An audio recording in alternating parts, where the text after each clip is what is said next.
Hello, low ego action heroes. It's Debbie Levitt from Delta CX. Hello, hello. It is, according to my computer, it's Wednesday, November 18th, 2020. That means the next door neighbor's puppy is 3 months old. And today we have on our show the always welcome, I'm going to say Lee Andrese, but I'm afraid that I always go for the Italian pronunciation and then she shoots me down.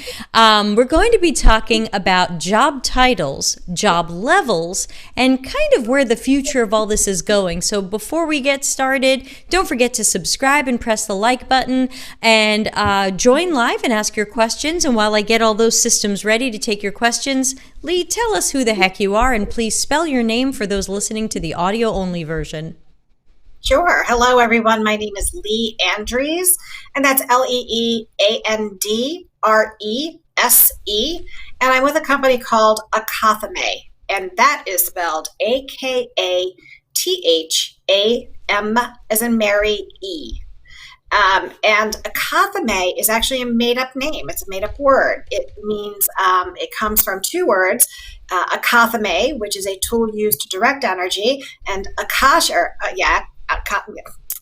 Athame, which is the tool used to direct energy, and then Akasha, which is energy from above. So as a consulting firm in the talent acquisition and talent management domain, we help hiring managers and candidates direct their energy to where they're going to get the best results out of their career and on the job. So that's what we do in a nutshell.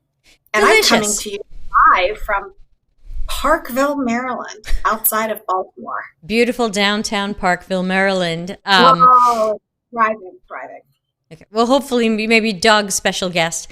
So let's start with a couple of easy questions. In that we came up with this podcast some weeks ago when one or both of us collided with some people on LinkedIn who were acting like, why do UX people even need job titles? And why do we need a job title? What's the importance of it? And then the conversation went on into job levels, junior, senior, lead. But before we get that, this may sound obvious, but just in case anyone out there isn't sure, why is a job title important? Okay, well, that's a good place to start. And before I forget, thanks again, Debbie, for having me on. And congratulations on exceeding 1,000 subscribers. So if people are new to your podcast, I highly recommend that they subscribe, not just hit or miss, because you don't want to miss anything. Thank you. So why You're do we need beautiful. job titles? So I was surprised at that conversation on LinkedIn, Debbie, for the mere fact that it was coming from the UX space, right? So these are UX practitioners wondering why a job title is necessary. Part of establishing a good user experience, especially using a website or any type of an app, is taxonomy, is content, is naming things and putting the right names in the right places so that it makes sense for the user.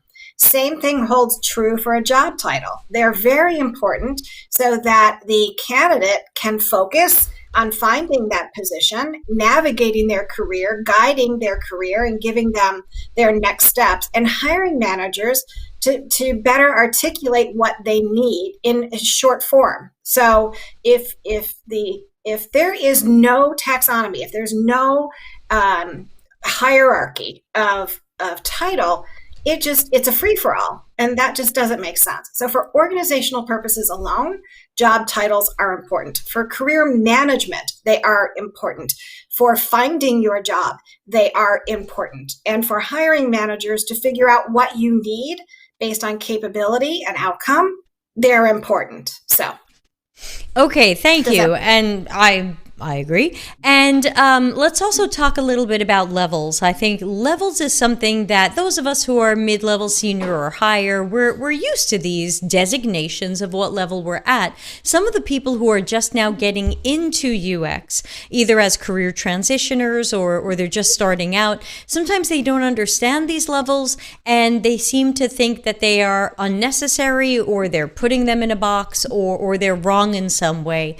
Can you speak a little bit to kind of the progression of going from junior to mid-level to senior to lead, etc.? And is it important for us to designate ourselves where we are? So you're touching on a a sensitive subject. And this is where we start getting into individual biases and prejudices. So if people are wondering why they are being called what they're called or what they should be called versus what they are being referred to, that is all. If we take out the emotional part of the job title and look at it as you would any other type of research, how are you found? It's based on what you do, and it's based on the outcomes that you've achieved. Over time, you're going to achieve higher degrees of impact for an organization. And that's the other thing, is that just because you have user experience in your title, and just because you have user experience in your resume, still doesn't tell me what level of competency you have. And if it's so broad and you have no specialization, how deep does that go? How wide does it go? And then the corresponding outcomes. So I would say if we can just put job title, the emotions behind a job title aside and look. In fact, I think that every job description, not every, there are some that are good, but most job descriptions that are written in the UX domain, in most domains, are inaccurate. They don't represent what the candidate needs to do, let alone what the hiring manager needs to accomplish. It hurts my heart when I look at some of these job descriptions. And trust me, I mean, I've walked away from so many requirements that clients have asked me to work on simply because they won't take the time to build an adequate job description that will help build the right candidate pool. And that's how important job descriptions are. So it's no wonder that candidates get frustrated. It's no wonder that candidates are throwing their resumes at everything and anything because the job descriptions are unclear. Yeah, for sure. And of course, many people have heard that I'm going to be writing an HR training thing, and I hope that will help. But of course, I have to write it, and people have to take it, and then we have to hope that there's change. So there's a little bit of a far-off fantasy in there.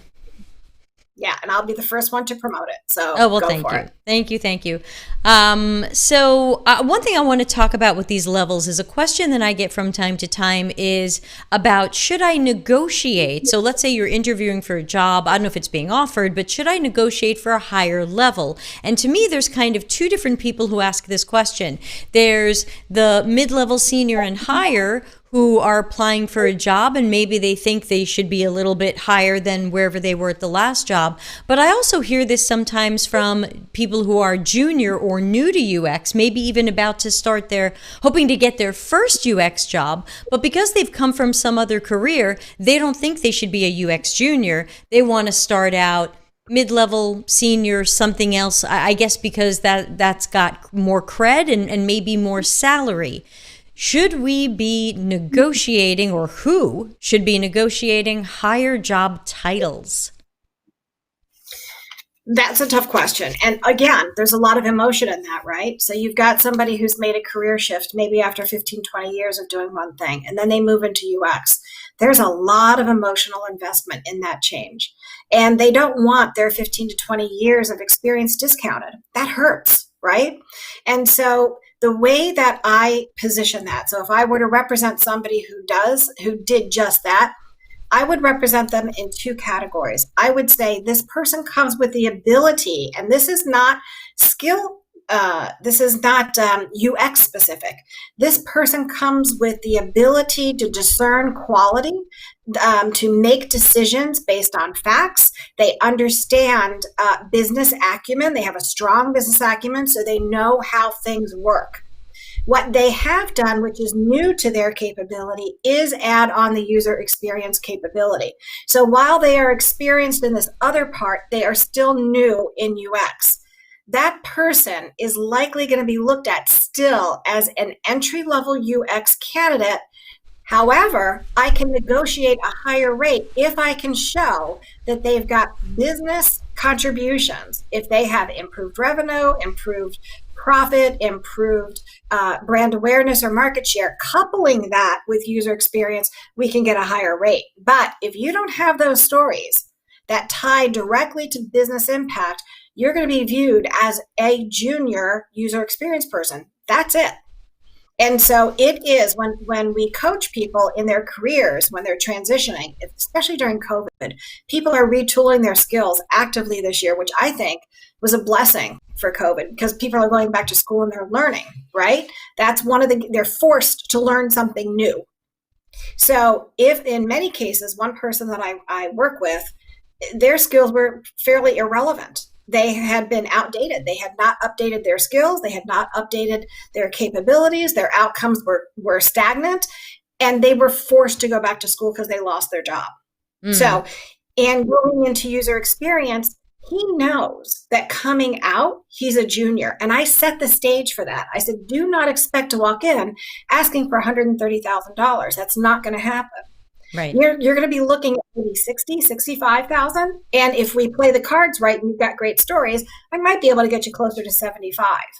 But you need to understand your entry level with this new capability. It's like coming out of college, fresh out of college, when you're 21 years old.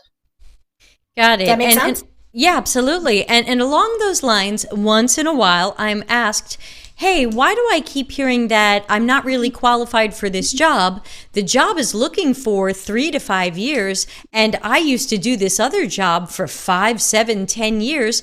I've got 3 to 5 years of experience. Why didn't I qualify? And they don't realize that they mean it's specific to the job. Can you maybe help clarify when people see some of these things in job descriptions, they're not about your work arc in general? So 2 things there, Debbie. So the first is you're talking to a lifelong recruiter. That is, I'm a high school teacher who became a recruiter in the staffing industry for many, many decades. And so you're talking to the first level gatekeeper. That would be me. And if I don't see X amount of experience, if the hiring manager insists that there has to be a portfolio of 5 to 7 years or 3 to 5, whatever it is, and I can't get them past that, that's a bias, by the way. If I can't get them past that, then I have got to rule out candidates immediately that don't fit that 5 to 7 year requirement in the UX domain. Right. What you did before then counts. It absolutely counts. And it relates because you've got business acumen. You've got all those other things that we talked about earlier, the decision-making ability, the ability to manage multiple products, whatever it is that you bring, you also bring that with you. But they need UX work done. And if you don't have the experience doing that specific type of UX work, the hiring manager is going to reject it.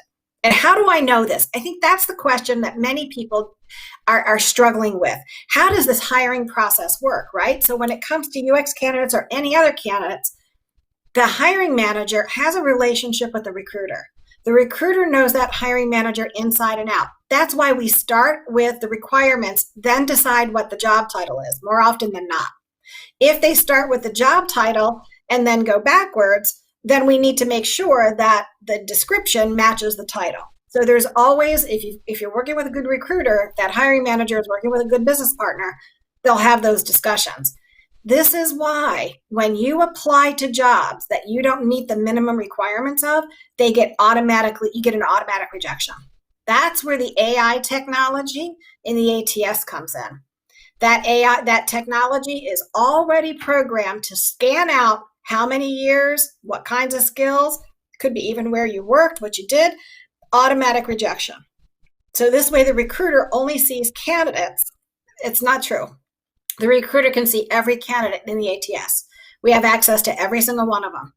What the ATS does is it prioritizes the candidates for us to see.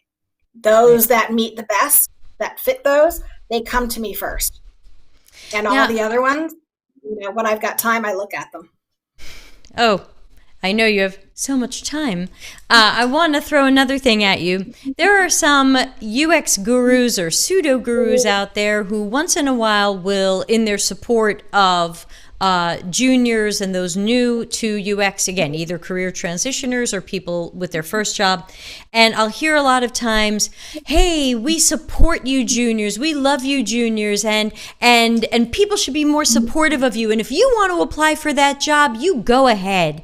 And I, don't listen to the Debbies and so-and-sos of whatever, because, you should just go right ahead and apply for any job you think that you want. And I've tried to tell people in the past, I didn't think that was a smart approach.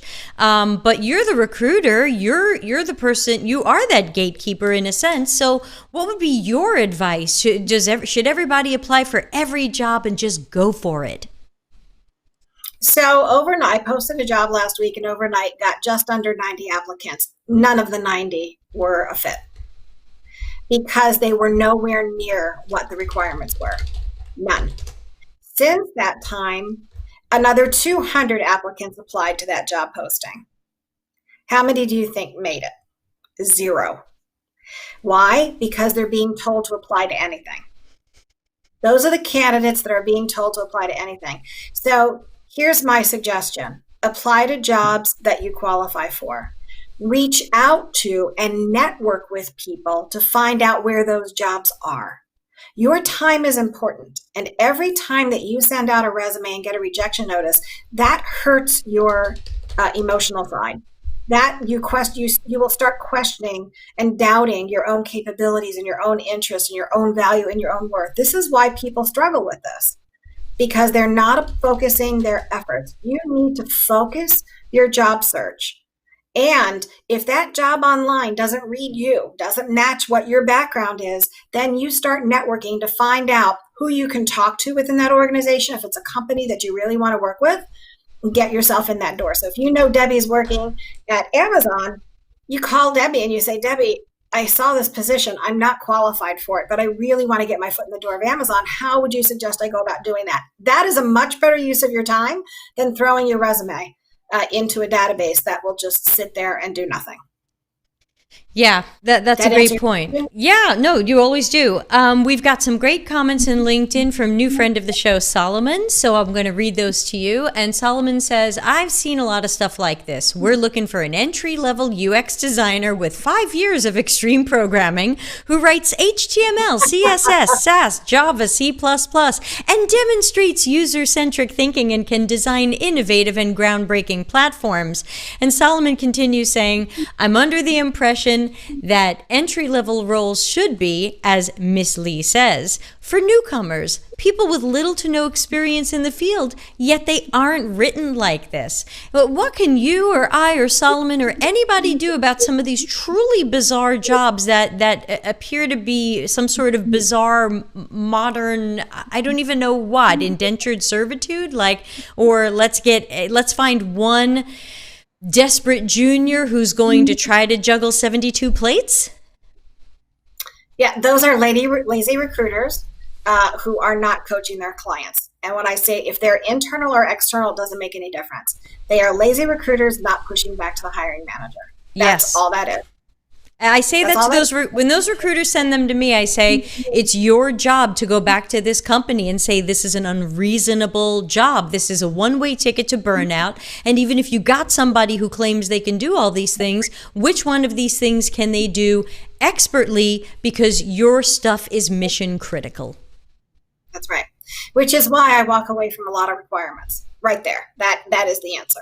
So the requirements that I do take on, as I say to clients, the rides that I will ride are, they sit down with me and they talk about what the accomplishments are supposed to be in the first 90 days, in the first year, so that the job description reads like the beginning of a case study. Right? So that means that if Debbie is applying to me for a job, going to one of my jobs, she'll say, Lee, it looks like you guys are challenged with this. And I'll say, yes, we are. And this is why we think in 90 days, this is what you should be able to do. Does that sound right to you, Debbie, as a candidate? Right? So you're also getting the candidate feedback on that. Does this sound right to you? Does that sound realistic to you? Debbie may say no. And if she says no, great, tell me why. Then I will go back to the hiring manager and say, I've got this very interesting candidate with a highly qualified background who's saying that the first 90 days are a little off and that we should rethink this. Now, I may do some other tests and talk to other candidates to see if I get the same feedback, because that is also user feedback. And then we come up with a relationship from there. But if the recruiter is only comparing what's on a piece of paper from a job description to what's on your piece of paper, which is your resume, that's not the recruiter you want to work with. And the other thing I want to mention here is that as a candidate, you have a business decision to make. Who do you want to represent you? If you want that recruiter to speak for you, because that recruiter ultimately represents you inside that organization, you're giving them a lot of authority. And so this is why networking is so important. Go around the recruiter every chance you get. It doesn't mean that you're not going to meet with that recruiter. You're not going to talk to me about it. It doesn't mean that you can, but it means that if you are declined for that position for whatever reason, network. Your network is going to get you a job before the recruiter will. The recruiter's job is not to get you a job, as a matter of fact. The recruiter's job is to fill that position for the hiring manager. That's some tough love right there. Right. Yeah. So there's another thing that I want to bring up, and that is sometimes someone will say to me, well, I think I want to be this sort of worker, and I went to a boot camp, so why are they telling me I'm not qualified? And I tell them, go find a bunch of job descriptions for the job you think you want to have. Now see what they're asking for that you might be lacking, and kind of reverse engineer from these job descriptions, even though knowing some of them are garbage, but try to reverse engineer from these job descriptions. What might these companies be looking for that you don't have yet, and pursue that knowledge, skill, and experience? Do you agree or disagree? And what other advice would you give someone who maybe has gotten feedback of like, you're kind of not there yet? Any time that you can get feedback, direct feedback, it's like getting unpaid user research. That's the way I look at that. How you take that feedback, you're going to need to have a discerning ear, and you're going to have to make sure that what they're providing you is empirical evidence of why they are giving you that feedback. In other words, it's not biased and it's not discriminatory. That's the first thing that I would say on that. So if, again, I'm going to use Debbie for an example. So Debbie comes to me and I say, Debbie, you don't have, so here's this is it. So Debbie, you don't have enough visual capabilities within your portfolio. First thing Debbie's going to tell me is, that's right, because that's not what I do.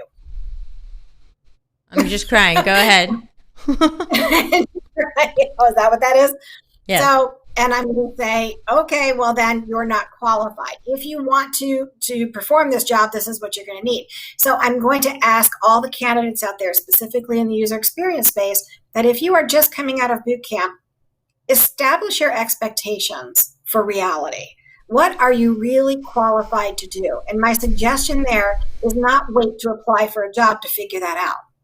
My suggestion is to talk to the Debbies of the world, talk to the Darrens mentors of the world, and coaches. Yes, and find out what you are, in fact, truly qualified to do and apply there. If you apply taking a shot in the dark, I would expect that you did some networking before you applied. Otherwise, you're just going into a system. And there's nothing wrong with that system, because your information is going to be there and it is going to be searchable. So at some point, you may be discovered. But why not be discovered coming out of the gate?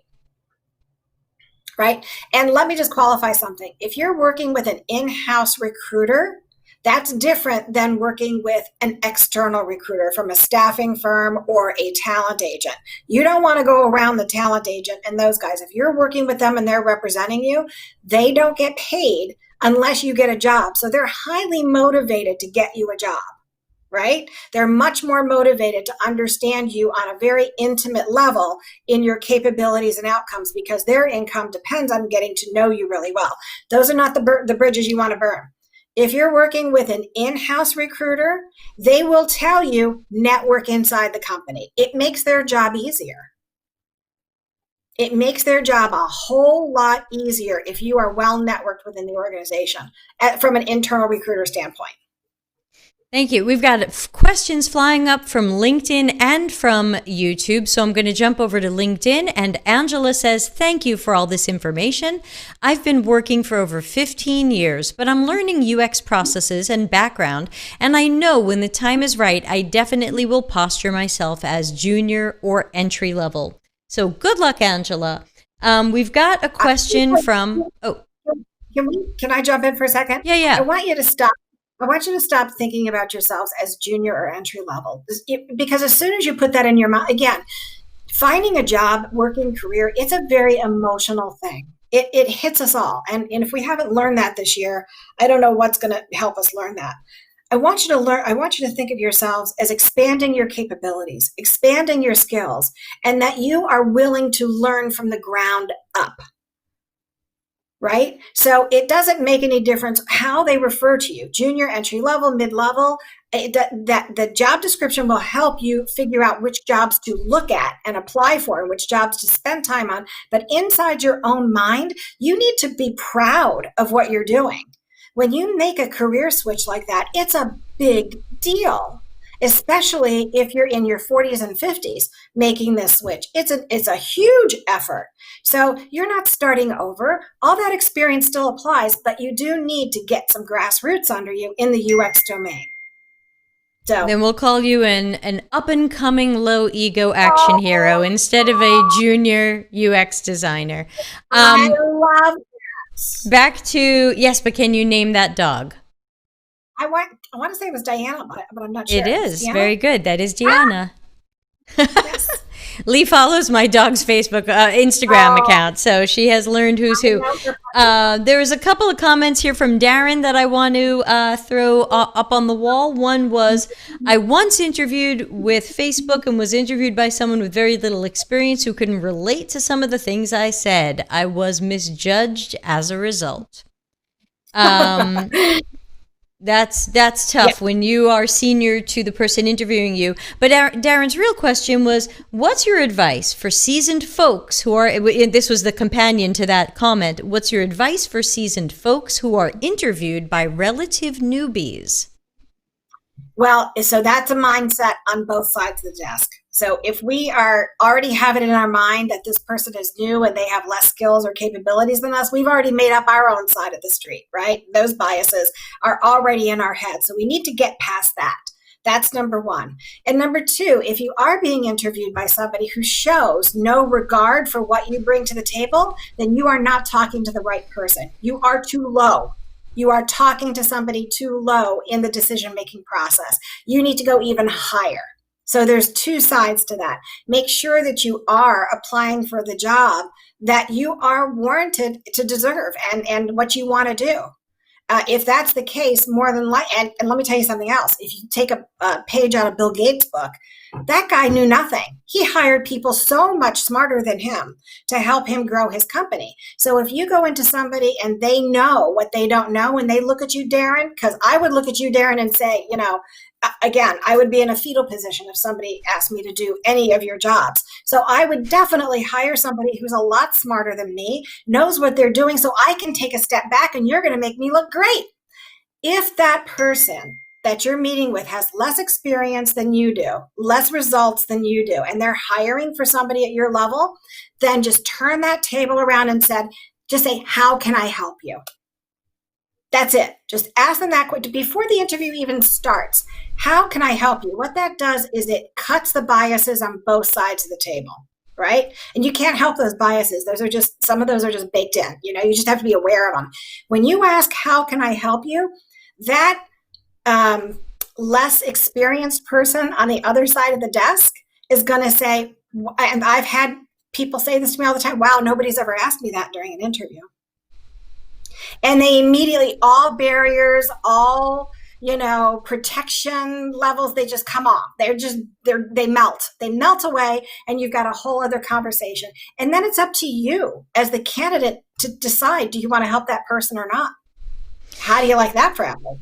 Yeah. And my only thought there is, sometimes a recruiter has come to me with an interesting job or even a contract contracting or freelancing thing.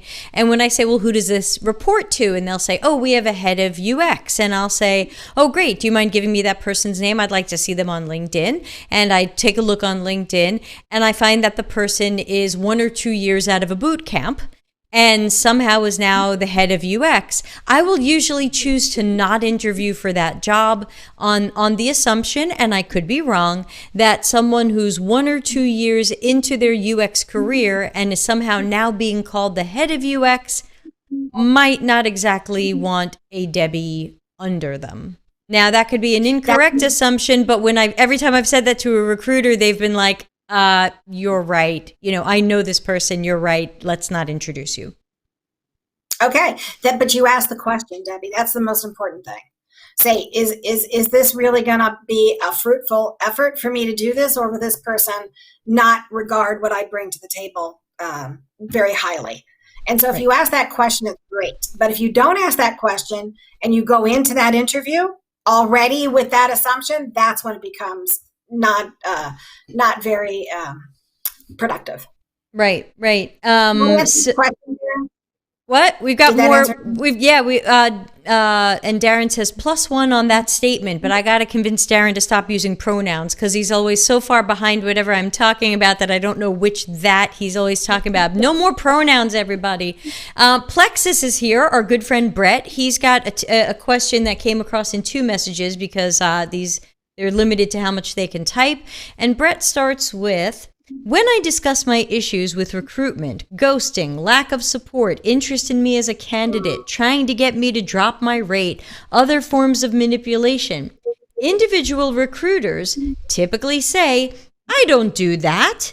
Yet as an aggregate, recruiters do. Why is this? Why do individual recruiters appear to be clueless about their foibles? So, where do I begin? It kind of breaks my heart because I recently have been doing a lot of, heavy hardcore recruiting for this one position. And I didn't realize, I knew it was bad, but I didn't realize how bad it was that the recruiters we've dropped the ball. As a profession, we've dropped the ball. We've allowed the technology is supposed to help us, but if we do our job really well, it's based on human interaction, real human interaction. That's how Debbie and I met. Through real interaction. So when this just happened yesterday, as a matter of fact, I responded to a candidate and I said, and I gave a very clear reason as to why she wasn't qualified for the position.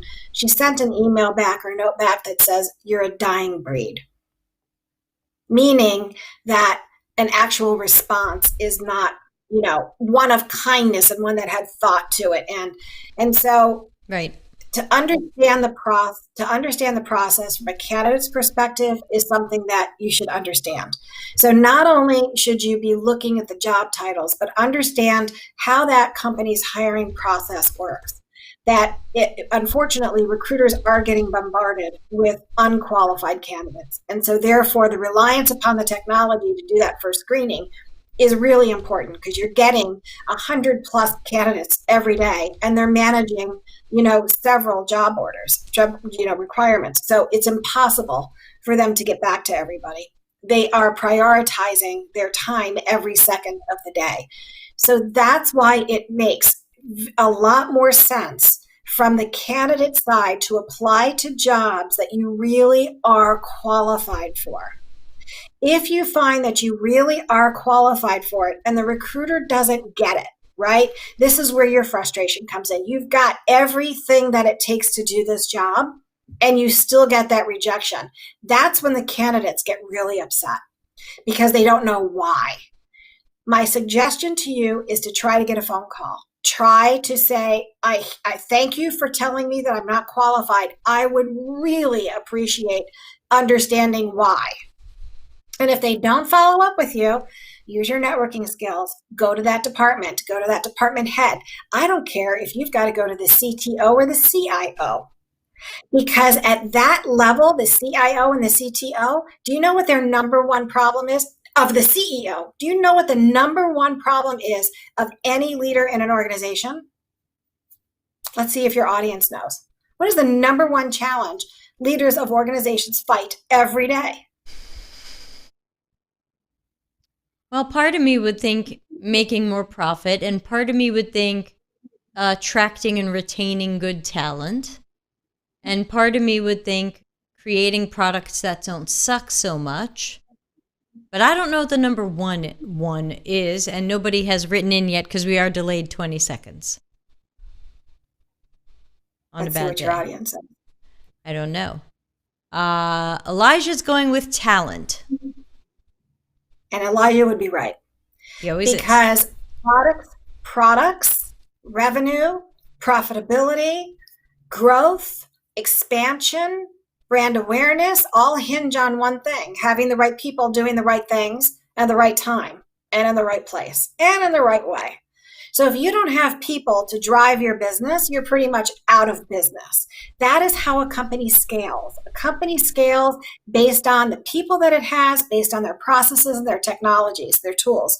So if you're applying to a job and you know that you can help this company, and more importantly, you want to help this company, if you don't care about the brand and you don't show passion about that brand, if I offered an opportunity to Debbie in Walt Disney, she would jump through the screen for that.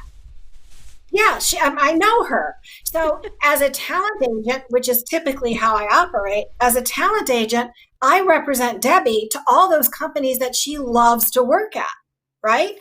In hopes of saying, let's open up some doors and let's get her working. So if you are not getting past the recruiter, go above. Go as high as you possibly feel comfortable for. And that's an in-house recruiter. If you get shut down by an outside recruiter, an external third-party staffing company, then go do your own legwork, because you've been shot down by that recruiter. Then go do your own legwork. A lot of times the staffing companies have inroads to these hiring managers and to these HR teams. So take advantage of those relationships that they have. Don't shoot yourself in the foot. But network. Did that answer everybody's question? Maybe, but now is the time where I remind people, won't you please usability test the subscribe button over on YouTube and subscribe and ring the bell and join our universe here in the Delta CX YouTube channel. I ask for so little. And please empathize with the like button and show it a little bit of love and feel with it. And please tell the YouTube algorithm that you enjoy stuff like this. And of course, you can also join our Slack workspace. I think we have over 330 people now. It's getting a little more active, and of course I'm there, and lots of other fantastic low ego action heroes supporting each other, and that's deltacx.link/join Slack. And also a reminder that my Acture course is going to be December 3 and 4. If you'd like to be part of that, you can still sign up. It's only $60 to join the live course, as well as to get the video courses as a package. So visit deltacx.link/DEC2020. It is time to level up your skills in Acture, because lots of jobs are looking for that. So let's see, did we catch up on the questions? I think we did. I also want to remind people, if you go back in the time machine in the Delta CX YouTube channel, and if you go to the playlist that says live streamed podcasts, which is this one's number 88, Lee joined us on number 42, where we talked about having better relationships with recruiters. And I know you've been here multiple times before, and I can't remember the names of them. So I would just say, please scan through the playlist and look for Lee's lovely face, and she's been here before talking about all different angles of storytelling as well as getting jobs. So we are here about another 20 minutes. If you have questions for Lee, throw them out there. I'm monitoring LinkedIn and YouTube. I don't think I'm expecting any anonymous questions today. I hope you aren't sending me anonymous questions. Don't do that. I'm not looking today. So let's see. Oh, Angela is back from LinkedIn. Angela says, do you feel people should not only look at the position and whether they have the qualifications, but also the industry should align with what they're interested in doing, such as UX in healthcare, UX in manufacturing, etc.? So that will up your value. So what happens is whenever you've got, again, we got to take a step back. Look at your past performance. As a candidate, always look at your past performance. What the recruiter is going to be looking for and what the hiring manager is going to be looking for is past performance similar to what they are trying to do, right? Something, if you've solved a problem there and they have a similar problem that they're trying to solve that you've already solved, you've already upped your value. If you have solved that problem in a very specific industry and over a certain period of time, you've upped your value. So if you are changing industries, that shouldn't have, if you've got exceptional UX skills, those UX skills are transferable across any industry. In fact, some hiring managers will say, I want somebody outside the industry because you've spent too much time and you think a certain way and we need new ideas and we need new thoughts. That's actually a very rational way of hiring, right? Wanting that newness. However, there's something to be said. If you are UX in healthcare, you are highly marketable to other companies with UX and healthcare, right? Because there's that past performance. Again, if your portfolio and your resume don't divulge impact and how you have solved problems or what problems you have solved, then it doesn't make any difference, right? You've got to show impact. Great. Next question. Yeah, we have to wait to hear because they're delayed. So we're going to jump on with Ralitza, who always has good questions. And she is asking, how important are cover letters and answers to specific open-ended questions in the application form? Are you reading cover letters, Lee? Sometimes. Less than you want to admit. It depends. There are some recruiters that I know who are very, very good at what they do, and a cover letter is just, they're not going to even look at it. They're not going to read word one. Other recruiters will read it.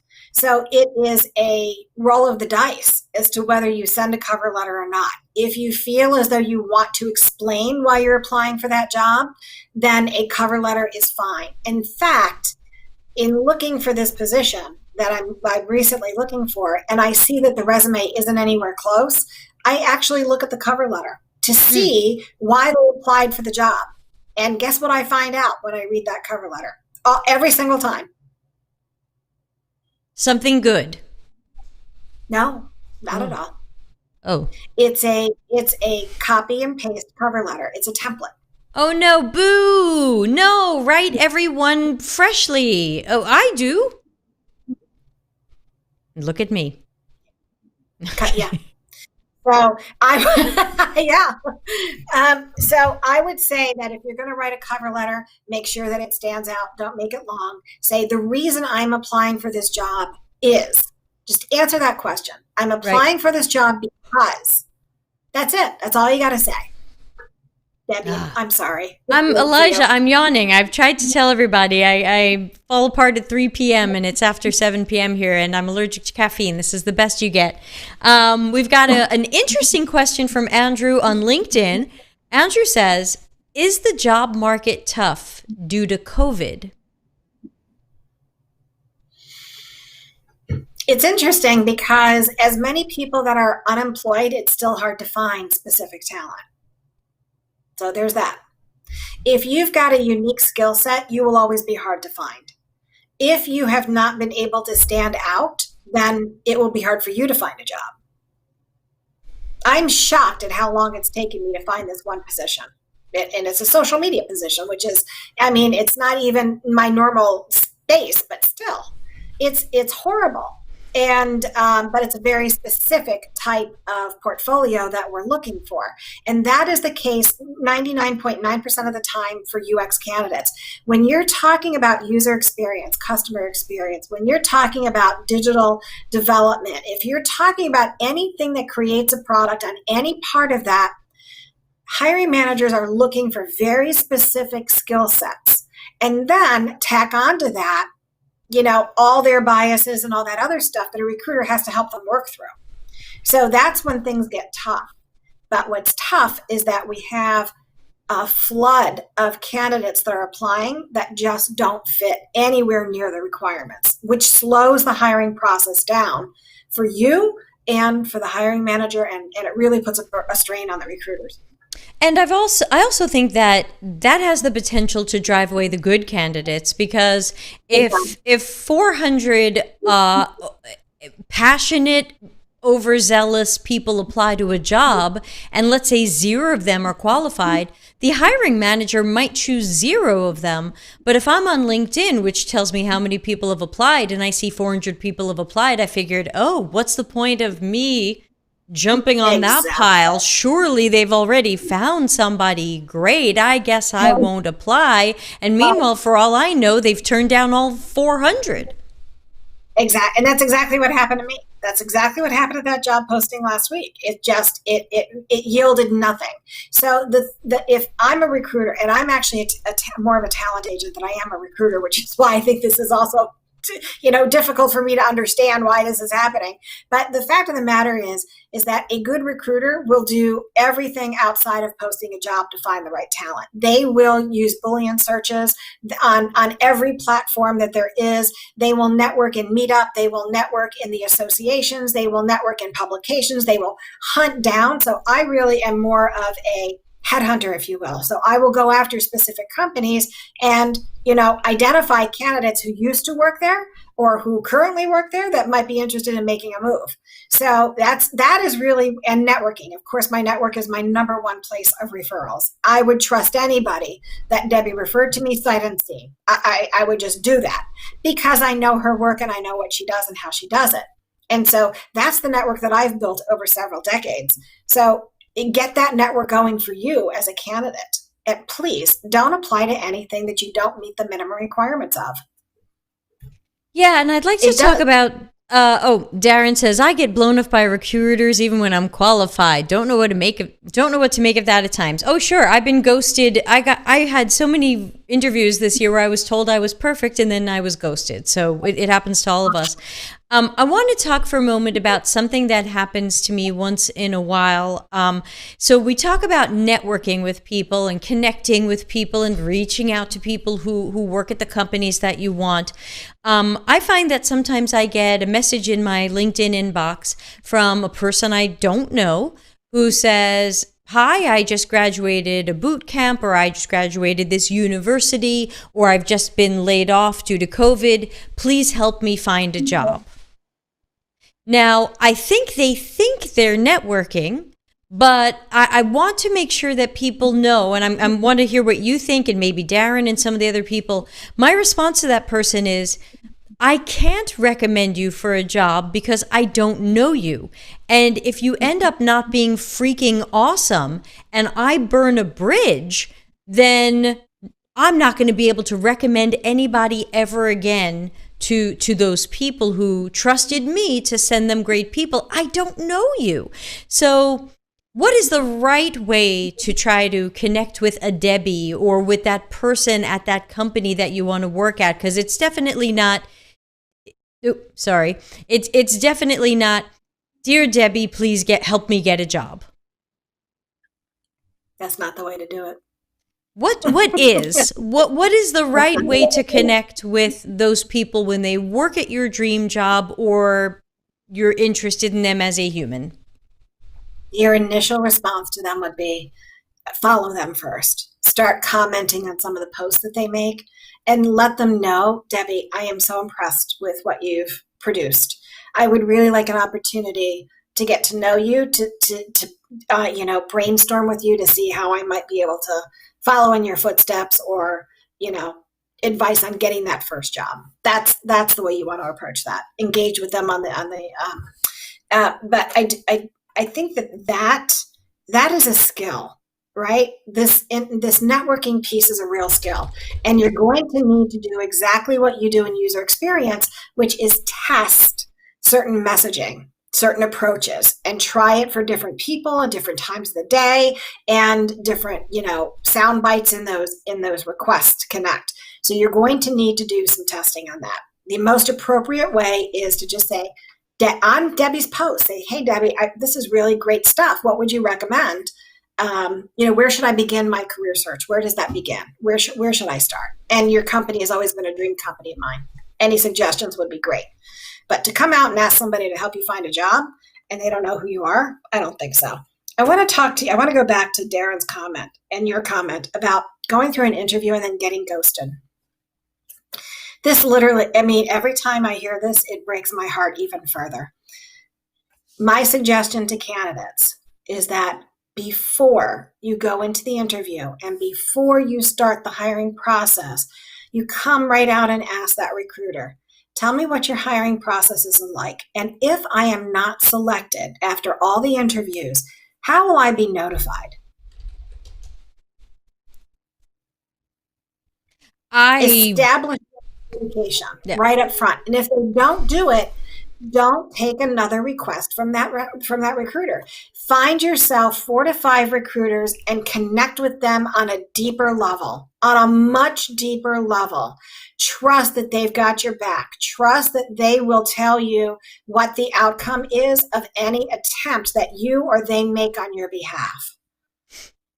That segues directly into what Maggie was saying, which is how do you go about forming a relationship network with recruiters? But I also, in the interest of time, we did do an entire episode on that. So yeah. I'd probably say go back into the archives. It might be episode 42 and have a look at that. Marisol says, yes, I've had young people contact me and right away they ask how much they're going to get paid. And Larry Marine said to Darren, maybe it's a self-selecting mechanism. Are you sure you want to work for a company that doesn't recognize your talent, knowledge, and value? So I tend to feel the same way. Lee, you had posted that a few weeks ago. Like, how do you feel when you go through an interview process and then it ends? And I say, I'm a bit of a fatalist. If you didn't pick me, that's probably to my advantage. I want to spend we got about 10 minutes left, and we wanted to talk a little bit about the future of UX because UX is in trouble. And some of the reason why UX is in trouble is because of some of these bizarre job titles and descriptions where someone has glued together everything but janitorial services in the hopes of getting the jack of all trades. One thing I wanted to ask you was there's always a battle in UX of should I be a generalist and try to be a unicorn, or should I be a specialist and try to really specialize in one thing or maybe have some subspecialties? I hear opposite opinions all the time, but you have been in the talent and recruiting space for, as you put it, decades. Who wins, tortoise or hare? Who wins the race? Is it better to be a generalist or start a generalist? Is it better to be more of a specialist? So having insight into various parts of how a company works or various parts of how the UX process works and all of the segments that fall under that umbrella of user experience is never a bad idea. I'm going to ask you guys a question. If you had a brain tumor, would you go to a general practitioner, physician, to get that fixed? Probably not. You go to the specialist. It sounds mission critical. It is a little mission critical. So that is the same. That is really where I would like to get UX professionals to start thinking. Nobody has ever come to me saying, I want an accountant to also do the legal work, and I also would like them to do the HR. The HR. I've never had that request. And at some point in my life, I did support accountants. I worked for a general staffing firm, so I supported everything until I got specialized in the marketing, communications, and digital domain. So the reason that I got specialized is the same reason that you will eventually become specialized in your career. You're going to find that niche that really speaks to you. You're going to have enough knowledge on how to manage the other parts. So I can manage a very large engagement, but I don't have to do all the work in that engagement. So as a Debbie, she can do the heavy lift on the research or define the strategy, and then she can hire other people to do all these other things. So as your career grows, as your capabilities and skills grow, you may start out at the I can do everything, but eventually you're going to find your channel. You're going to find that channel and you're going to really fine tune your skill in that channel. You'll be referred to as an expert in that channel. And when really big problems occur, that is when your name is going to be top of mind. So I had someone recently semi-bitch me out on LinkedIn when I said it is better to pursue specializations than to just be jack of all trades generalist. And their response was roughly, nobody puts me in a box. Is being a specialist being put in a box? In some people's mind, again, we've got biases, right? We've got personal biases, which are very strong preferences.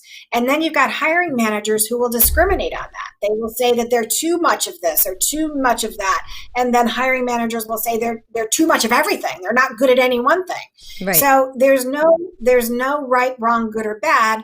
The thing is that this is where it comes into career strategy. What is your career strategy? If your career strategy is to remain at a small company and be that one person does everything, then do what you're doing. But if you want to be a Debbie Levitt who works at Fortune, 100 and 500 companies, or Darren who works at top level universities teaching this stuff, if you want to be one of them, you're going to have to pick a lane. And whatever that lane is it's what you want. What do you want to do? The market will find you. And if you position yourself correctly and keep your skills up, meaning if you're doing UX, do you understand voice? Do you understand all the things that get involved with UX? The new practices, the new tools, the new ideas, everything. If you're keeping up to state, then you will never be irrelevant. But you've got to stay current. And let me just tell you something about jack of all trades don't always stay current because they're too busy trying to swim their way through to the next day because they're doing everything. Yep, you and Marisol are just echoing each other. This is a beautiful thing. We do have a question from LinkedIn. Nicole asks, is a UI UX designer really more UI than UX? Or is it I can do everything? Or does it depend on the company? I can certainly give my opinion, but Lee, based on the jobs that you've seen go by forever, tell us about UI, UX, and what are these things? This is when I might dig my nails into the ceiling. As soon as I see UI, I think visual, right? That's right, fire. I think visual. I think that they understand the principles of user experience, but they are likely not the person to be doing the research or the testing. That they will take that research and testing information, working with those people to understand how to create the UI. That is my take of user experience of those job descriptions. And I also qualify that with the hiring managers, that if they're expecting somebody to come in and just design without research and testing data to make those designs, based off of, then they don't want UI UX. They're just getting sexy on me. They're just saying, put UX on there because it's sexy. I don't do sex like that. And I hope none of you do. What I want you to do is look at UI. What is that job description asking you to do? What do they want you to perform? If none of your UI design in that job description says, based on user research and testing findings, working with research and testing, come up with user interface design solutions, then that has nothing to do with the user experience process. Then you're a web designer. Yes, you are a web designer. However, if you are part of, if I see UX/UI versus UI/UX, I will assume that it's their UX department, and within that capability, they're looking for a user experience interface designer. If that's true, I will qualify it. If that's not, I mandate that they take UX off completely and call that job. That's exactly what I would say. Yes, thank you so much. So Nicole, my quick thoughts on that, even though I pretty much agree with Lee, is whenever I see UI, UX, UX, UI, or product designer, I tend to assume, unless the job description says otherwise, that they're looking more for a visual designer who does wireframes. But very often this is not necessarily the person who does research or does testing, and unfortunately this might not always be a company that prizes or values good research or good testing. So make sure if you make it to the interview, you are asking a question like, what is this company's approach to UX research? and learn if whatever work you're going to be doing is informed by research you do, research someone else does, marketing surveys, or nothing, or something else.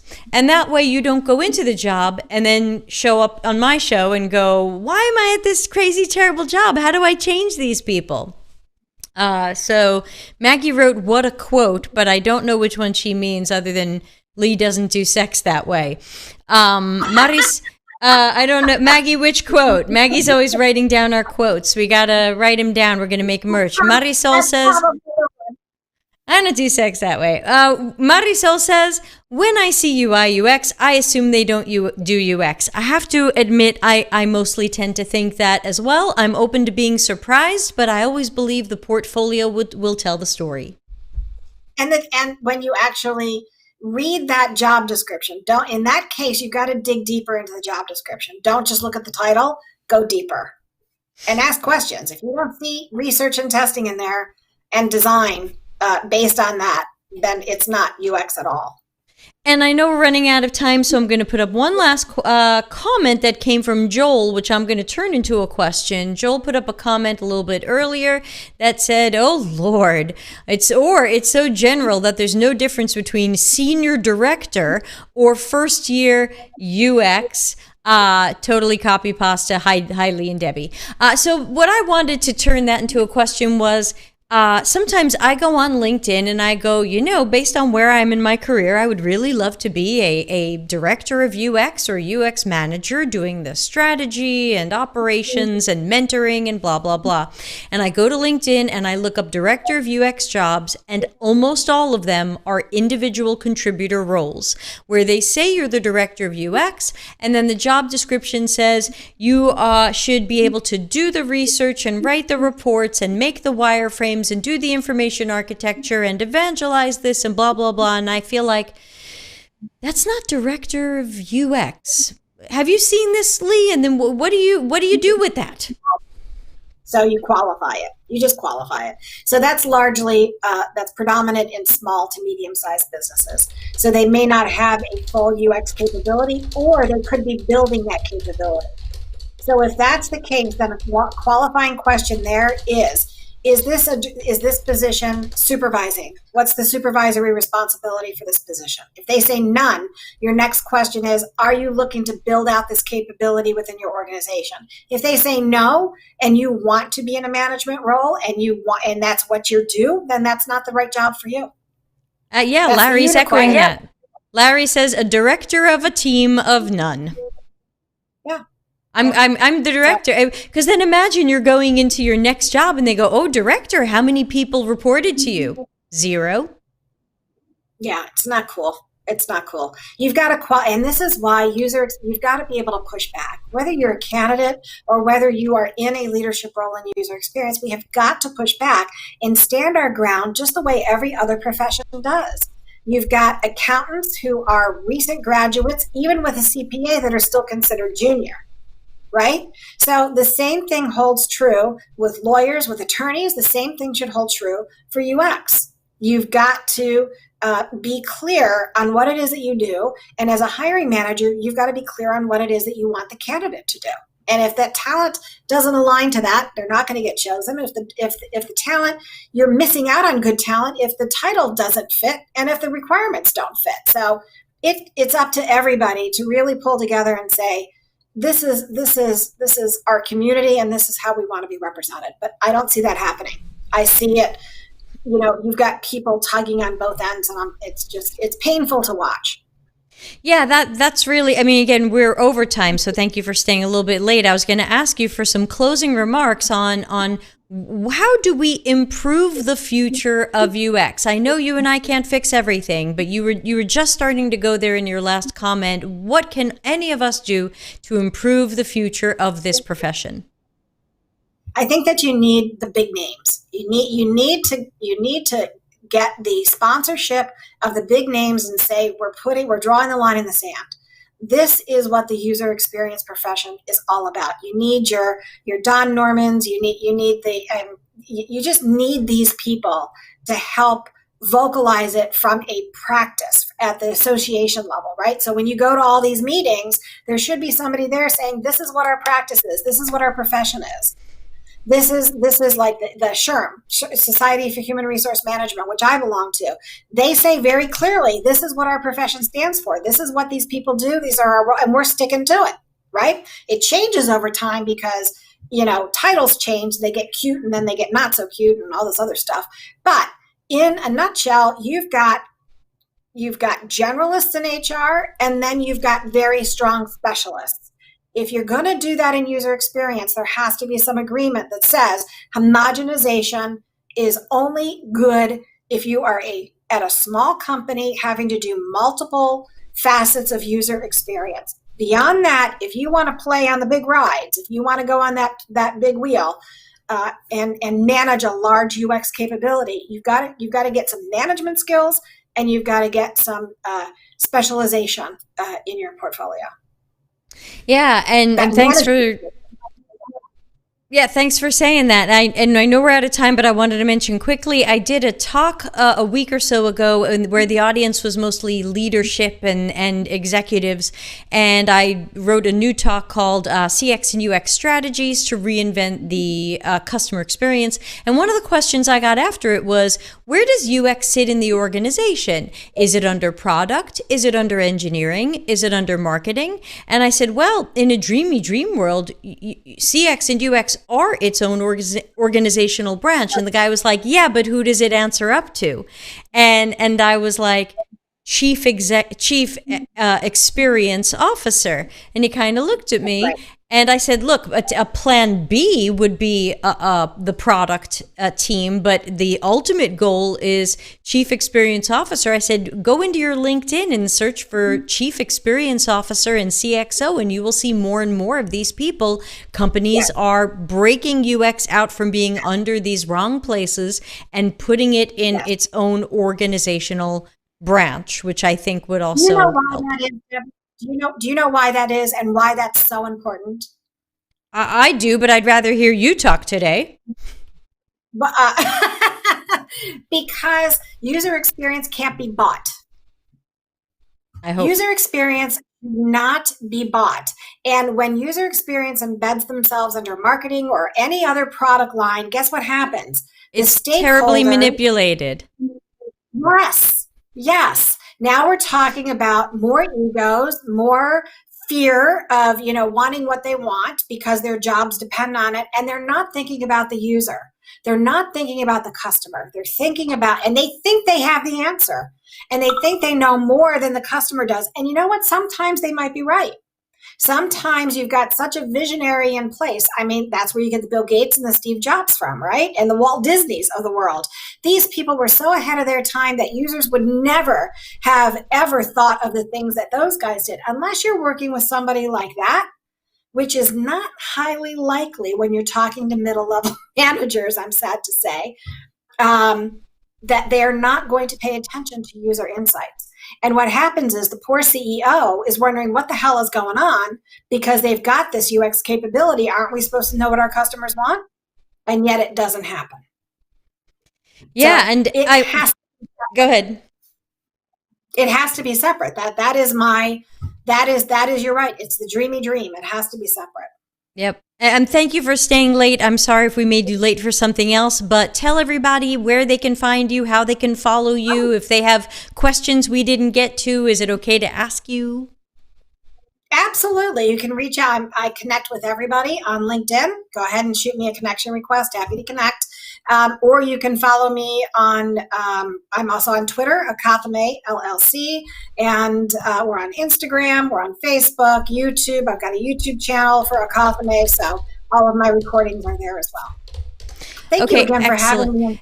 Thank you, Lee. I'm sure we'll see you on here next year as well. Just a reminder to everybody, even though it is mid-November, I'm doing 2 more podcasts next week, and then we'll finish out the year just with the office hours every Tuesday and wind down on some of the podcasts. But after our last podcast, episode 90, next Wednesday, we are going to open up the voting for the Delta CX Video Awards 2020, where you'll be able to pick your favorite guest, your favorite episode, your favorite topic, topics, stuff like that. And in January, I will find some sort of ridiculous virtual award to give people who you vote as your favorites. So start thinking about who you love and scroll through the old archives and think about it. So Lee, thank you as always. Always amazing and powerful and informative. Everyone's clapping and waving. So I'm going to play us out of here, but we will see everybody soon. Have a great weekend. Thanks. Bye. Take care, everybody. Thanks for watching. Delta CX is available for consulting and projects related to CX and UX strategy, leadership, training, problem finding, problem solving, and innovation. Learn more at deltacx.com.